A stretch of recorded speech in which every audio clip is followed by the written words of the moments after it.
1천만 원. 여러분이 만약 2026년 1월 1일에 한국 주식에 1천만 원을 투자했다면 단 6주 만에 이 돈은 1,260만 원이 되어 있습니다. 260만 원의 수익입니다. 같은 날 같은 금액을 미국 S&P 500 지수에 투자했다면 어땠을까요? 고작 17만 원의 수익입니다. 무려 15배 차이입니다. 믿기지 않으시죠? 저도 처음엔 믿을 수 없었습니다. 불과 2년 전만 해도 한국 주식 커뮤니티에는 이런 자주 섞인 농담이 넘쳐났습니다. 국장 탈출은 지능순.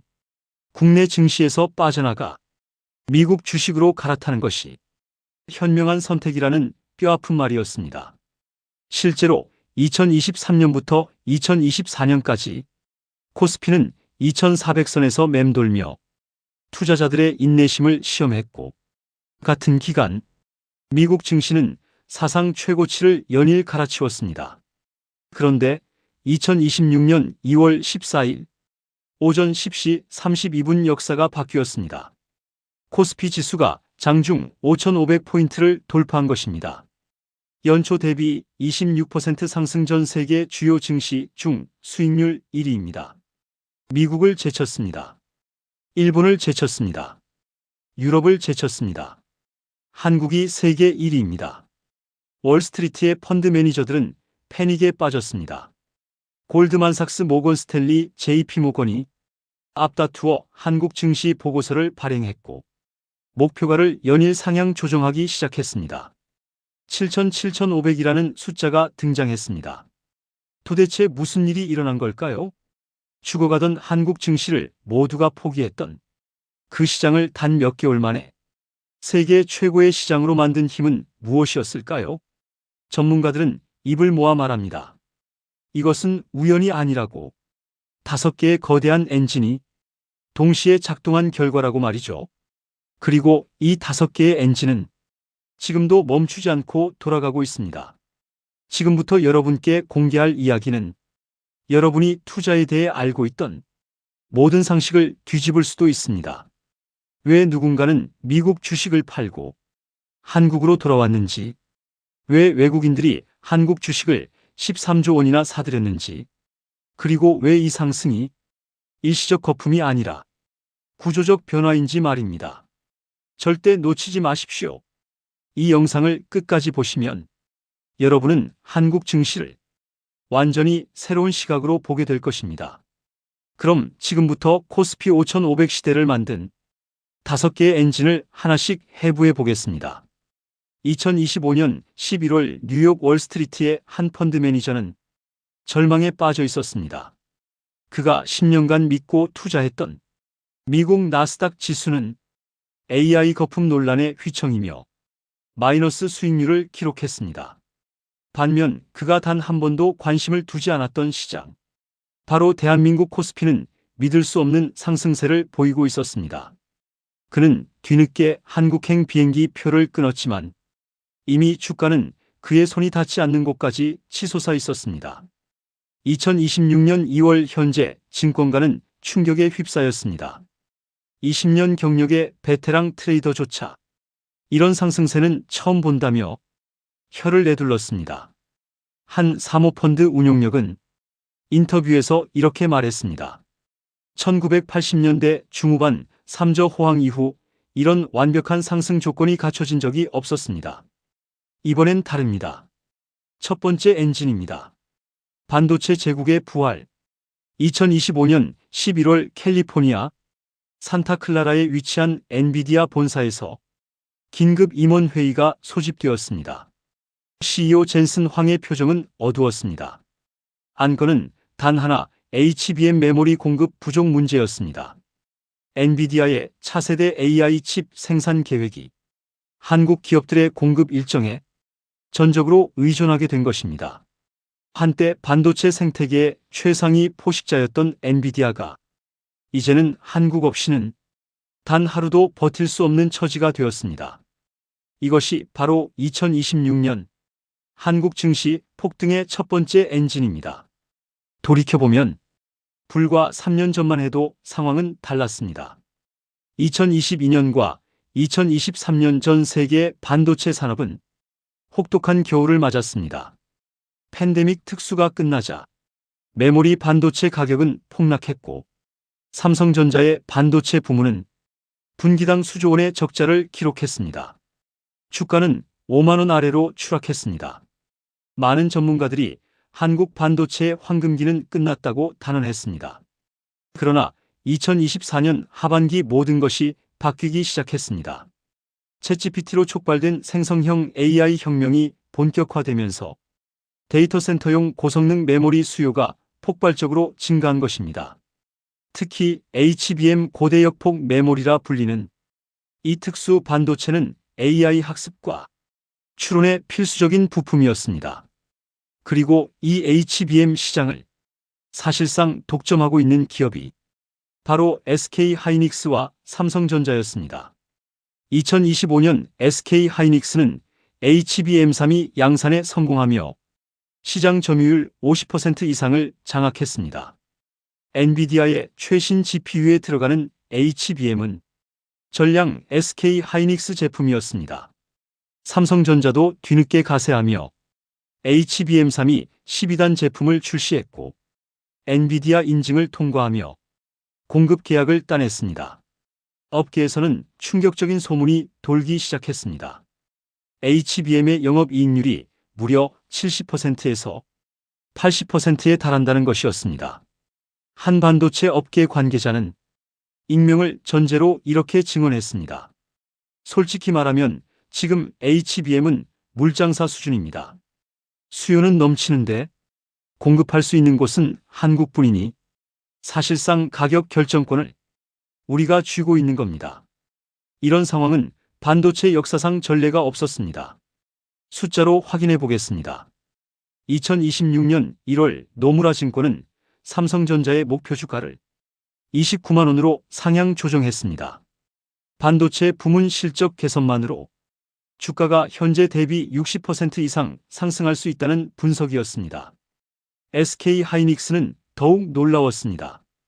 2026년 예상 영업이익이 30조 원을 넘어 40조 원에 육박할 것이라는 전망이 쏟아졌습니다.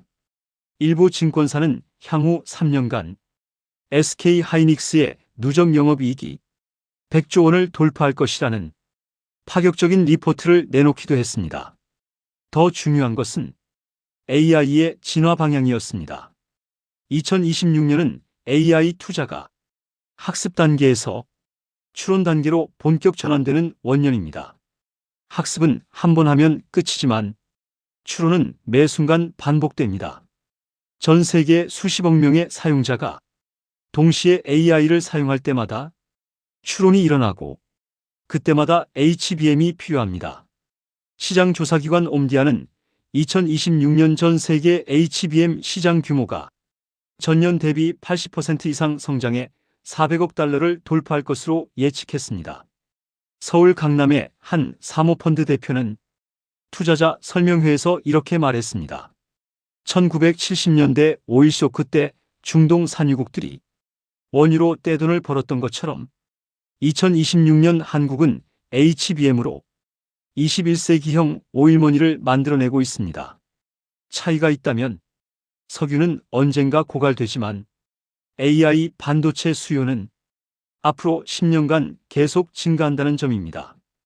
이것이 바로 코스피를 끌어올린 첫 번째 엔진의 정체였습니다. 한국이 기술력으로 장악한 HBM 시장, 그리고 그곳에서 쏟아지는 천문학적 이익, 반도체 제국이 부활한 것입니다. 두 번째 엔진입니다. 좀비 기업 대학살과 시장의 재탄생.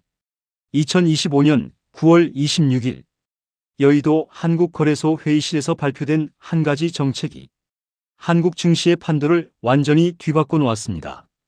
제목은 단순했습니다. 상장 폐지 요건 강화 방안.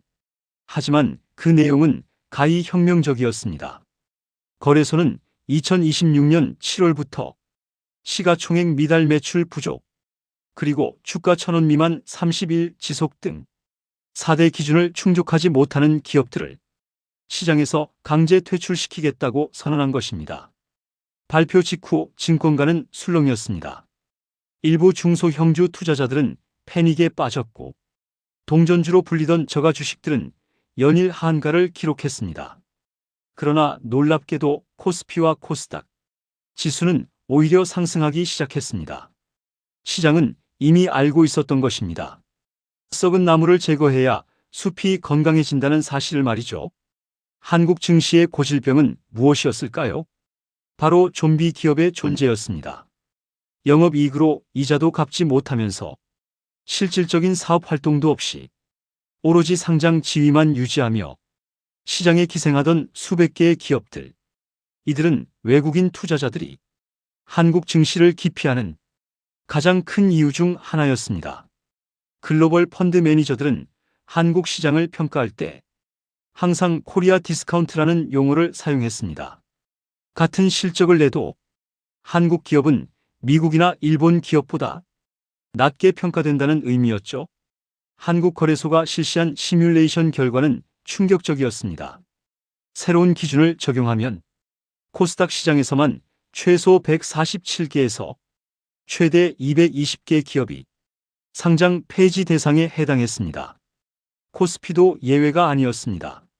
시가총액 400억 원 미만 기업 중 상당수가 경고를 받았고 실제로 2026년 1월부터 관리 종목으로 지정되는 기업이 속출했습니다. 그런데 놀라운 일이 벌어졌습니다. 상장 폐지 위기에 몰린 기업들이 살아남기 위해 필사적으로 변화하기 시작한 것입니다. 어떤 기업은 유상증자를 단행해 시가총액을 끌어올렸고 어떤 기업은 사업 구조 조정을 통해 적자를 흑자로 전환했습니다. 또 어떤 기업은 아예 대기업에 인수되는 길을 택했습니다. 한중견 증권사 리서치 센터장은 이렇게 분석했습니다. 상장 폐지 강화 정책은 단순히 부실 기업을 제거하는 것을 넘어 시장 전체의 생존 본능을 일깨웠습니다. 기업들이 주주 가치를 진지하게 고민하기 시작했고 이것이 곧 주가 상승으로 이어진 겁니다. 숫자로 확인해 보겠습니다. 2026년 1월 한 달간 코스닥 시장에서 관리 종목으로 지정된 기업은 38개였습니다. 그러나 같은 기간 코스닥 지수는 12% 상승했습니다. 시장은 명확한 신호를 보낸 것입니다. 부실 기업이 사라지면 그 자금은 우량 기업으로 이동한다는 것을 말이죠. 더 중요한 것은 외국인 투자자들의 반응이었습니다. 2026년 1월 외국인은 코스피에서만 8조 원 이상을 순매수했습니다. 이는 2021년 이후 최대 규모였습니다. 글로벌 자산운용사 피델리티의 한 펀드 매니저는 블룸버그 인터뷰에서 이렇게 말했습니다. 한국 정부가 드디어 시장 청소를 시작했습니다. 이것은 단순한 정책이 아니라 투자자들에게 보내는 신뢰의 메시지입니다. 우리는 한국을 다시 보고 있습니다. 서울 시내 한 프라이빗 뱅킹 센터의 자산관리사는 고객 상담 중 이런 말을 남겼습니다. 예전에는 한국 주식 추천하면 고객들이 코웃음 쳤습니다. 하지만 지금은 다릅니다. 오히려 고객들이 먼저 한국 주식을 더 사고 싶다고 합니다. 시장이 깨끗해지니까 믿음이 생긴 거죠. 증권가에서는 이런 비유가 유행했습니다. 거래소가 정원사가 되어 잡초를 뽑고 있다. 그러자 장미가 비로소 제대로 피어나기 시작했다. 상장 폐지 강화 정책은 단순히 기업을 퇴출시키는 것이 아니었습니다. 그것은 한국 증시 전체의 품질을 업그레이드하는 구조적 변화였고 투자자들은 그 변화에 지갑을 열기 시작했습니다. 세 번째 엔진입니다. 일본을 넘어선 밸류업 혁명. 2024년 여름 도쿄 증권거래소는 세계 금융계의 주목을 받았습니다. 일본 정부가 시행한 PBR 1배 미만 개선 요구 정책이 놀라운 성과를 내기 시작한 것입니다. 장부 가치보다 주가가 낮은 즉 회사를 청산하면 오히려 남는 돈이 생기는 그런 기업들에게 경영 개선 계획을 강제로 제출하게 만든 이 정책은 니케이 지수를 30년 만에 최고치로 끌어올렸습니다.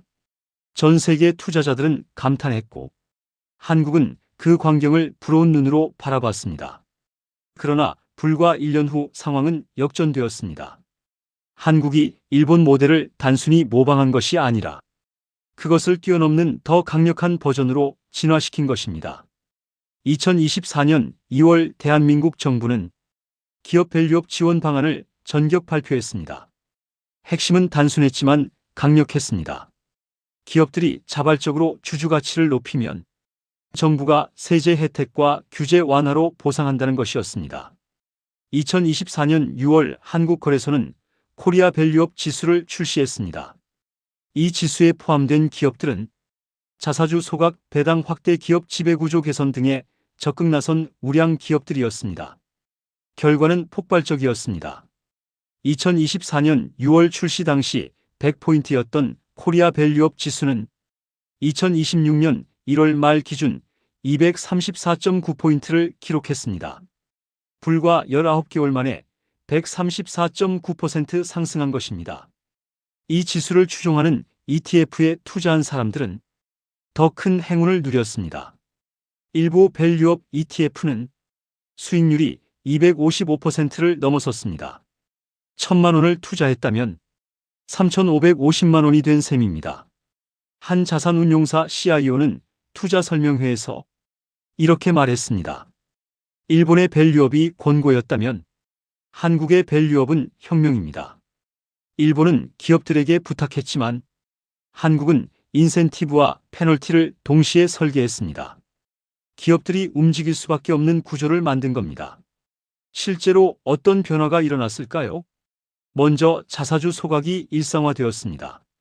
과거 한국 기업들은 자사주를 매입해도 소각하지 않고 금고에 쌓아두기 일쑤였습니다. 경영권 방어용으로 언제든 다시 꺼내 쓸 수 있도록 말이죠. 그러나 2025년부터 상황이 바뀌었습니다. 삼성전자는 2025년 한 해 동안만 10조 원 규모의 자사주를 소각했습니다. 현대차그룹, SK그룹, LG그룹도 앞다투어 자사주 소각에 나섰습니다. 시장에 풀린 주식 수가 줄어드니 같은 이익이라도 주당 가치는 자동으로 상승했습니다. 배당도 달라졌습니다. 과거 한국 기업들의 평균 배당 성향은 20%대에 불과했습니다. 번 돈의 5분의 1만 주주에게 돌려준다는 의미였죠. 그러나 밸류업 프로그램 시행 이후 코스피 상장사의 평균 배당 성향은 30%를 돌파했고 일부 우량 기업은 50% 가까이 배당하기 시작했습니다. KB금융그룹은 2025년 배당금을 전년 대비 40% 이상 늘렸고 SK텔레콤은 분기 배당 제도를 도입해 투자자들에게 안정적인 현금 흐름을 제공했습니다. 지배구조도 개선되었습니다. 중복상장, 즉 같은 그룹의 여러 계열사가 불필요하게 따로 상장되어 있던 악습이 개선되기 시작했습니다.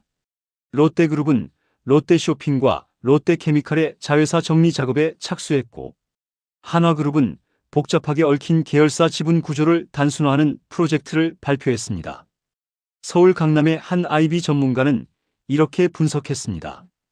밸류업 프로그램의 진짜 위력은 숫자가 아니라 인식의 변화에 있습니다. 한국 경영진들이 이제야 깨달았습니다. 주주를 만족시키는 것이 곧 기업의 생존 전략이라는 것을 말이죠. 숫자는 거짓말을 하지 않습니다.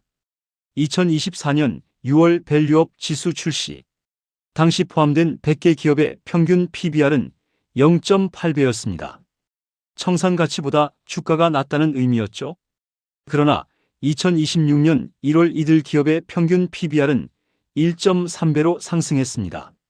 시장이 이들 기업을 재평가하기 시작한 것입니다. 외국인 투자자들의 반응은 더욱 뜨거웠습니다. 블랙록의 한 포트폴리오 매니저는 파이낸셜 타임스 기고문에서 이렇게 썼습니다. 한국은 일본의 성공 사례를 연구하고 그것을 더 공격적이고 효과적인 형태로 재탄생시켰습니다. 이제 한국 기업에 투자하는 것은 모험이 아니라 합리적 선택입니다. 네 번째 엔진입니다. 1400조 연기금의 방향 전환.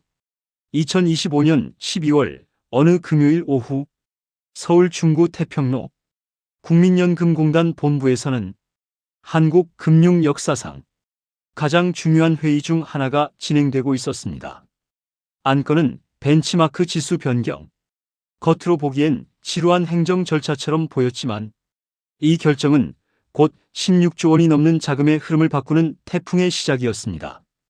국민연금, 공무원연금, 사학연금 등 대한민국 공적연기금의 규모는 2026년 기준 약 1,400조 원에 달합니다. 이는 코스피 전체 시가총액의 절반에 육박하는 천문학적 금액입니다. 그리고 이 거대한 자금의 운용 방향을 결정하는 것이 바로 벤치마크 지수였습니다. 쉽게 말해 연기금 운용력들이 실적을 평가받는 기준이 되는 지표였죠. 문제는 그동안 이 벤치마크가 코스피 100%로 구성되어 있었다는 것입니다. 연기금 매니저들은 코스닥 우량주가 아무리 좋아 보여도 투자하기 어려웠습니다. 벤치마크에 없는 종목에 투자했다가 손실이 나면 그 책임을 고스란히 떠안아야 했기 때문입니다. 결과적으로 코스닥 시장은 만성적인 자금 부족에 시달렸고 유망한 중소형주들은 제대로 평가받지 못했습니다. 그러나 2025년 말 정부는 대담한 결정을 내렸습니다. 벤치마크를 코스피 95% 코스닥 5% 혼합지수로 변경한 것입니다. 겨우 5%라고요? 절대 작은 숫자가 아닙니다. 1,400조 원의 5%는 70조 원입니다. 그러나 실제로는 모든 자금이 한꺼번에 움직이는 것이 아니기에 전문가들은 실제 유입 규모를 약 16조 원에서 20조 원 사이로 추산했습니다. 그럼에도 이것은 코스닥 역사상 최대 규모의 기관 자금 유입을 의미했습니다. 시장 반응은 즉각적이었습니다. 2026년 1월 기관 투자자들은 코스닥에서 무려 11조 2천억 원을 순매수했습니다. 이는 월간 기준 역대 최대 기록이었습니다. 에코프로, LNF, 포스코퓨처임 같은 2차 전지 관련주부터 알테오젠, 레고캠바이오 같은 바이오 우량주까지 코스닥 대장주들의 주가는 연일 신고가를 경신했습니다.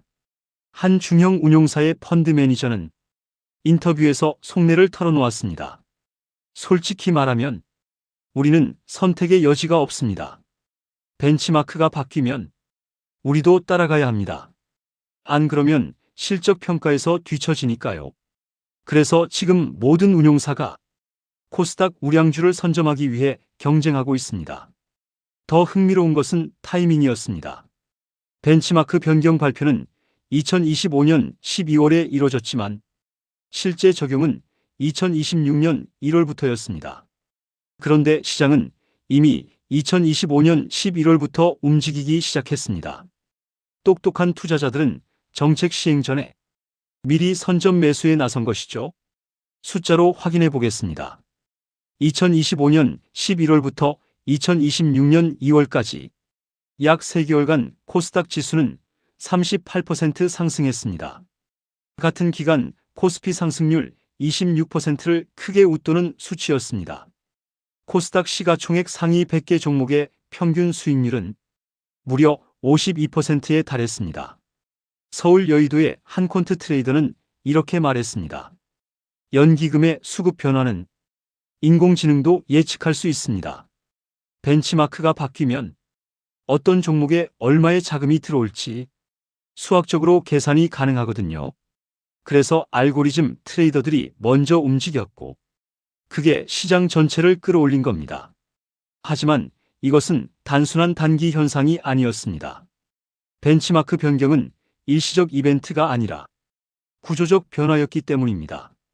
앞으로 매년 매 분기마다 연기금은 일정 비율의 자금을 코스닥에 투입해야 합니다. 이는 마치 강물처럼 지속적으로 흐르는 수급이었고 시장 참여자들은 이것을 영구적 바이프레셔라고 불렀습니다. 한 공적 연기금의 운용 담당자는 익명으로 이렇게 말했습니다. 우리는 단기 시세 차익을 노리는 투자자가 아닙니다. 장기 관점에서 우량 자산을 사모으는 것이 우리의 임무입니다.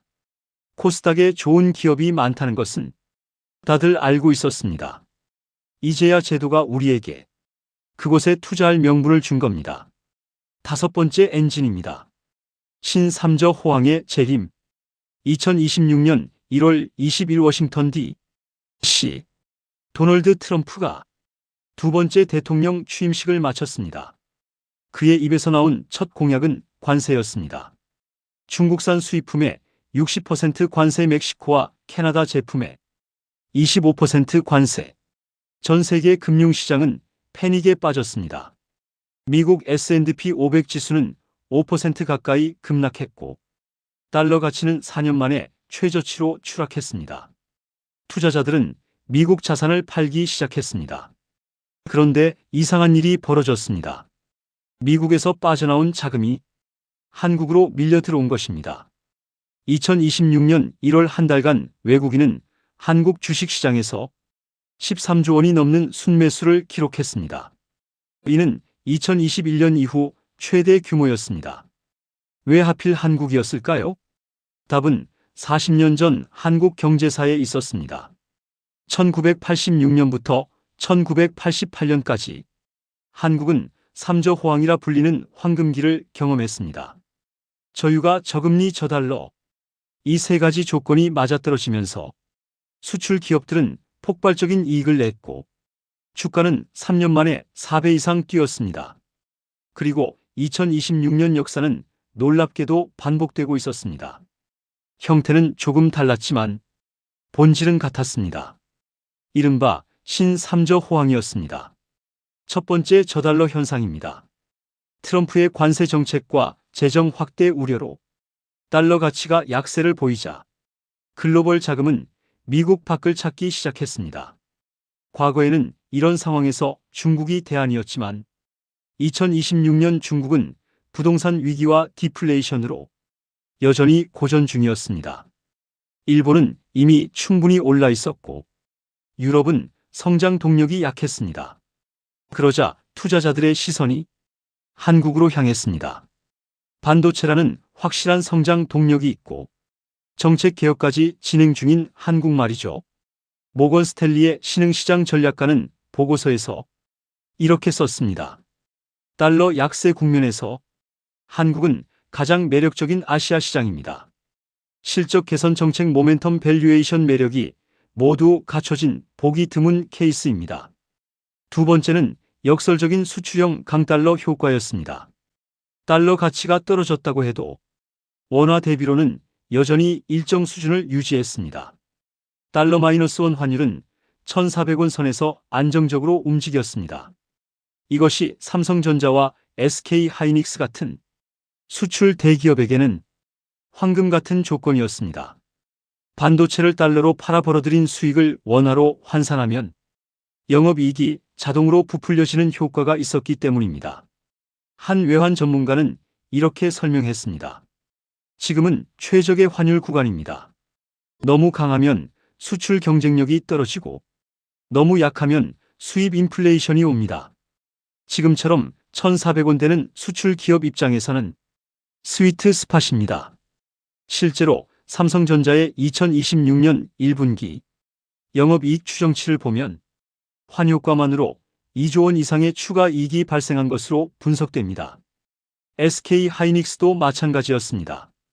이들 기업의 주가가 연일 최고치를 경신한 데는 이런 숨은 엔진이 있었던 것입니다. 세 번째는 금리 사이클의 변곡점이었습니다. 미국 연방준비제도는 2025년 하반기부터 금리 인하를 시작했고 2026년에도 추가 인하 가능성이 열려 있었습니다. 차기 연준 의장으로 거론되는 케빈 워시는 시장 친화적 인물로 평가받았습니다. 저금리 환경은 주식시장에 우호적입니다. 돈을 빌리는 비용이 낮아지니 기업들은 투자와 배당을 늘릴 수 있고 투자자들은 예금보다 주식을 선호하게 됩니다. 한국은행 역시 2025년 하반기부터 기준금리를 인하하기 시작했습니다. 3.5%였던 금리는 2026년 초 3.0%까지 내려왔고 연내 추가 인하 가능성도 제기됐습니다. 시중에 풀린 유동성은 부동산보다는 주식시장으로 흘러들어갔습니다. 부동산은 여전히 규제가 많았고 금값은 이미 충분히 올라 있었기 때문입니다. 서울 강남의 한 프라이빗 뱅커는 고객 상담 중 이런 말을 했다고 합니다. 1년 전만 해도 고객들이 예금 금리 5%에 만족했습니다. 하지만 지금은 다릅니다. 주식 수익률이 30%, 40%씩 나니까 예금은 오히려 기회비용이 된 거죠. 그리고 마지막 가장 중요한 요소는 지정학적 안정성이었습니다. 2026년 초 러시아-우크라이나 전쟁은 휴전 협상 국면에 접어들었고 중동 긴장도 완화되는 조짐을 보였습니다. 전쟁과 불확실성이 줄어들자 투자자들은 안전자산에서 위험자산으로 이동하기 시작했습니다. 그 수혜를 입은 것이 바로 한국이었습니다. 뉴욕의 한 헤지펀드 매니저는 CNBC 인터뷰에서 이렇게 말했습니다. 지금 한국은 1980년대 후반과 비슷한 상황입니다. 모든 조건이 완벽하게 정렬되어 있습니다. 이런 기회는 10년에 한 번 올까 말까 합니다. 숫자로 정리해 보겠습니다. 2026년 1월 기준 달러 인덱스는 전년 대비 7% 하락했고 한국 수출액은 전년 동월 대비 18% 증가했습니다. 외국인 순매수는 13조 원을 넘어섰고 코스피 외국인 보유 비중은 32%로 2년 만에 최고치를 기록했습니다. 그렇다면 이제 질문을 던져야 할 때입니다. 이 상승은 지속 가능할까요? 아니면 단지 거품일 뿐일까요? 2026년 2월 현재 주요 증권사들의 코스피 연말 목표치는 평균 6,800에서 7,200 사이입니다. 가장 공격적인 전망은 7,500까지 제시됩니다. 이는 현재 대비 추가로 25%에서 35% 상승 여력이 있다는 의미입니다. 근거는 명확합니다. 삼성전자와 SK하이닉스의 실적 개선이 아직 주가에 완전히 반영되지 않았다는 것이죠. KB증권 리서치센터는 보고서에서 이렇게 분석했습니다. 삼성전자의 적정 주가는 25만 원에서 30만 원 사이입니다. 현재 주가 18만 원은 여전히 저평가 구간입니다. HBM 실적이 본격 반영되는 2분기부터 재평가가 시작될 것입니다. 하지만 리스크가 없는 것은 아닙니다. 첫째, 트럼프의 관세 정책이 예상보다 강하게 나올 경우 글로벌 교역량 감소로 수출 타격이 올 수 있습니다. 둘째, AI 거품 논란입니다. 엔비디아를 비롯한 빅테크 기업들의 주가가 조정받으면 한국 반도체도 동반 하락할 가능성이 있습니다. 셋째, 중국의 반도체 굴기입니다. 중국이 HBM 국산화에 성공한다면 한국의 독점적 지위가 흔들릴 수 있습니다. 한 베테랑 펀드 매니저는 신중한 입장을 보였습니다. 지금은 분명 상승 모멘텀이 강합니다. 하지만 투자자는 항상 출구 전략을 생각해야 합니다. 실적이 기대에 못 미치거나 글로벌 변수가 터지면 빠르게 조정이 올 수 있습니다. 그럼에도 불구하고 시장의 분위기는 낙관적입니다. 과거 코리아 디스카운트로 억눌려 있던 한국 증시가 이제야 제대로 된 평가를 받기 시작했다는 것이 중론입니다. 2026년 2월 14일 코스피는 5,500을 넘어섰습니다. 불과 2년 전만 해도 상상할 수 없었던 숫자입니다. 그리고 이제 우리는 7,000이라는 새로운 목표를 바라보고 있습니다. 그곳에 도달할 수 있을까요? 역사는 우리에게 답을 말해줍니다. 1986년 한국 종합주가지수는 163에서 출발해 3년 만에 1,007까지 치솟았습니다. 무려 6배 상승이었습니다. 그때도 많은 사람들이 거품이라고 했습니다. 하지만 그것은 거품이 아니라 한국 경제의 구조적 도약이었습니다. 2026년 지금 우리는 또 다른 도약의 순간을 목격하고 있는 것인지도 모릅니다. 한 가지는 분명합니다. 이 상승을 만든 5개의 엔진 반도체 슈퍼사이클 좀비 기업 퇴출 밸류업 혁명 연기금, 재배치 신삼저 호황은 모두 일시적 현상이 아니라 구조적 변화라는 것입니다. 구조가 바뀌면 결과도 바뀝니다. 그리고 그 결과는 지금 우리 눈앞에서 펼쳐지고 있습니다. 코스피 5,500 시대. 이것은 끝이 아닙니다. 새로운 시작입니다. 이상으로 코스피 5500 시대를 만든 5대 엔진 분석을 마치겠습니다. 다시 한번 강조드리지만 본 영상은 정보 제공 및 교육 목적으로 제작되었으며 특정 종목의 매수나 매도를 권유하는 것이 아닙니다. 제시된 전망과 수치는 분석 시점 기준이므로 시장 상황에 따라 변동 가능합니다. 모든 투자 판단과 그에 따른 손익은 투자자 본인의 책임임을 다시 한번 말씀드립니다. 금융투자상품은 예금자 보호법의 적용 대상이 아니며 원금 손실 가능성이 있으니 투자에 신중을 기하시기 바랍니다. 영상이 도움되셨다면 좋아요와 구독 부탁드립니다. 감사합니다.